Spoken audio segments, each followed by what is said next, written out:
আসসালামু আলাইকুম এভরিওয়ান, কেমন আছেন আপনারা সবাই? আশা করি আপনারা সবাই ভালো আছেন। তো নতুন একটা ভিডিওতে আপনাদের সবাইকে স্বাগতম এভরিওয়ান। তো অনেক দিন ব্যস্ত থাকার কারণে কবুতরের ভিডিও দিতে পারিনি আপনাদের কাছে। তো আজকে চিন্তা করলাম যে কবুতরগুলোর ভিডিও দিই, আপডেট জানাই আপনাদেরকে। তো ফার্স্টের আপডেট হচ্ছে যে আমার কবুতর সবগুলোই তো রেস্টে, এবং আছে সবগুলো নর, কিছু এক্সট্রা নর এই দাপড়িতে আছে।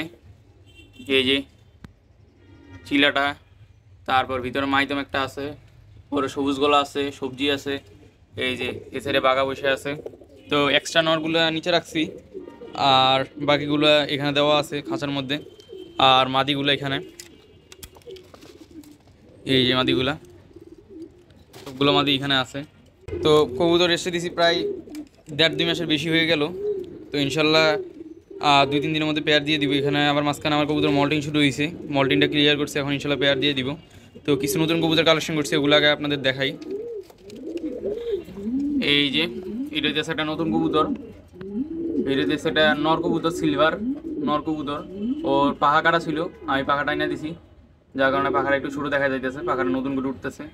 এই যে সিলভার নর কবুতর, সবাই মাশাআল্লাহ বলবেন এবং বলবেন যে কবুতরটা কেমন হয়েছে। আর একদম নিউ দশকের কবুতর, 1 দশকের কবুতর। এটা একটা নর কবুতর, এটা কালেকশন করা হয়েছে। একটা বাঘা কবুতর, সিলভার বাঘা কবুতর, অনেক পুরানো একটা কবুতর। ওদের নাক দেখলেই বোঝা যায় যে অনেক বয়স হয়েছে কবুতরটার। এটা একটা নর কবুতর, এটাও আমি কালেকশন করছি। তো জানাবেন যে এটা কেমন হয়েছে কবুতরটা। এই যে এটা দেখতেছেন যে এটা হচ্ছে একটা বেজি মাদি, বেজি কবুতর মাদি। এটা আমার কালেকশন করা হয়েছে আরও 2 বছর আগে। এটা আমার বন্ধুর বাসায় ছিল এতদিন, তো ওর থেকে আরও মাসখানেক আগে নিয়ে আসা হয়েছে। মোটামুটি ভালো একটা দাম দিয়ে আমি কবুতরটা কিনছিলাম, বাচ্চা কবুতর মাদি, একটা বাচ্চা কবুতর কিনছিলাম। তো ওইটাই বড় হয়েছিল আমার বন্ধুর বাসায়, ওইখানে ডিম বাচ্চা করছে 2 বছর পরে। এখন আমি নিয়ে আসলাম নিজে বাচ্চা করার জন্য। তারপর এই যে দেখতে পাইতেছেন, এটা হইতেছে একটা বেগুনি গলা মাদি জাবরা কবুতর।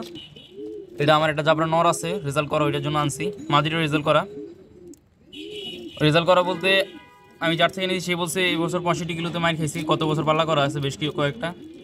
বাড্ডা ক্লাবের কবুতর, বেগুনি গলা কবুতর, খুব সুন্দর একটা কবুতর মাশাআল্লাহ। আর মাদিগুলো একটা আপডেট যদি দিই, এই যেখানে আমার গ্রিজেল মাদিটা দেখতে পাইতেছেন ওইদিকে, আর এটা হচ্ছে মিলি মাদি। এই 2টা কবুতর জোড়া নিছে, মাদি মাদিয়ে জোড়া। কারণ আজকে দেখলাম যে গ্রিজেল মাদির বেড়ে ডিম চলে আসছে, এই যে কোমরটা ভাঙিয়ে রাখছে ও। তো এখন আজকে ডিম দিয়ে দিবে গ্রিজেল মাদিটা। তো ওর ডিম ওরে আমি সিরিঞ্জ দিয়ে খাওয়াই দিব, আর আরেকটা ডিম মিলিয়ে খাওয়াই দিব, কারণ মিলিও মনে হয় 2-1 দিনের মধ্যে ডিম দিয়ে দিবে।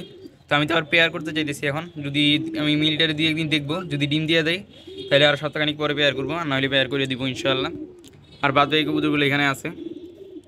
বাঘা মাদি আপনাদের দেখাইছি, সবজি রেসার মাদি, মাইদম মাদি, এই যে বাকি কবুতরগুলো এখানেই আছে। তো আমার মাদিগুলো যদি আরেকটা আপডেট দেয়, সেই কবুতর গত ভিডিওটা আমি আপনাদের দেখাইছি যে একটা মাখরা চিলা মোজাওয়ালা মাদি কালেকশন করছিলাম আমার চিলা নটটার জন্য। বলে সারার দান্দে আছে যে সারলে মাদিগুলোকে মুস্তি করবো। এই যে এই মাদির এই নটটার জন্য একটা মাখরা মোজাওয়ালা মাদি কালেকশন করছিলাম অরেঞ্জ কালারের, গত ভিডিওতে আপনাদের দেখাইছি। মাদিটা উড়ে গেছে কা। এর মধ্যে আমি বেশ কয়েকটা কবুতর গড় চিনাই ফেলছি, যেমন এই যে মাইদম নটটা, এটা আমি নতুন কালেকশন করছিলাম, গত ভিডিওতে দেখাইছি। এই কবুতর গড় চিনাই ফেলছি। তারপর বাঘা মাদিরও নতুন কালেকশন করা হয়েছে, এটারও গড় চিনাই ফেলছি। আমি জোড়া দিয়া 2-1 দিন বাইরে ছাড়ছি, এতেই গড় চিনে গেছে। তো এবার খাবার মিক্সটা আপনাদের দেখাই একটু। তো এটা হচ্ছে এবারে খাবার মিক্স, 68 টাকা সামথিং খাবার কেজি পড়ছে।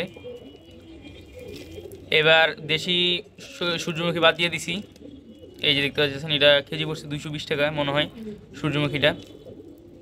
একেবারে 25 কেজি বানিয়ে আনছিলাম। এই যে খাবারটা কেমন হয়েছে অবশ্যই বলবেন। তো আমার কবুতরগুলোর চিন্তাধারা হচ্ছে যে আমি রেসার কবুতর বাদ দিয়ে দিব, রেসার কবুতর পালবো না। আমি রেসার রাখবো জাস্ট শখের বসে 2টা রেসার। আর আমার এখন গিরিবাসের প্রতি নেশা বেশি, গিরিবাস পালবো। এই যে দেখতে পাচ্ছেন মাক্সি একটা নর, এগুলো আসলে সেল করে দিব। আমি সেলের জন্য আলাদা একটা ভিডিও করে আপনার জানিয়ে দিব যে কোন কোন কবুতরগুলো সেল করে দিব। আমি রেসার রাখবো মাত্র 1 জোড়া, সেটা হইতেছে এই যে নিচের নটটা। এই যে কাশ্মীরি রেসার বলে, মানে একটু সিলভার টাইপের, এই জন্য এটা কাশ্মীরি কালার বলে। তো এই নটটা আমি সেল করে রাখবো আমার নিজের কাছে, কারণ এই নটটা আমার ঘর ছিলানো। আর যে ভিতরে মিলি মাদিটা দেখাইলাম, ওই মিলি মাদিটা জোড়া দিয়ে রাখাই দিব, কারণ মিলি মাদিটাও আমার ঘর ছিলানো আছে, এই আর কি। তো এই ছিল আমার কবুতরগুলোর আপডেট। আপনারা বলবেন যে ভিডিওটা কেমন হয়েছে। তো অনেক ব্যস্ততার মাঝখানে একটু ছোটো ভিডিও করে আপনাদের দেখাইলাম যে কবুতরগুলোর আপডেট কী, আর নতুন কবুতরগুলো কেমন হয়েছে অবশ্যই জানাবেন। তো এই ভিডিওটা এই পর্যন্তই। সবাই ভালো থাকবেন, সুস্থ থাকবেন এবং আমার জন্য দোয়া করবেন। আসসালামু আলাইকুম রহমতুল্লাহ।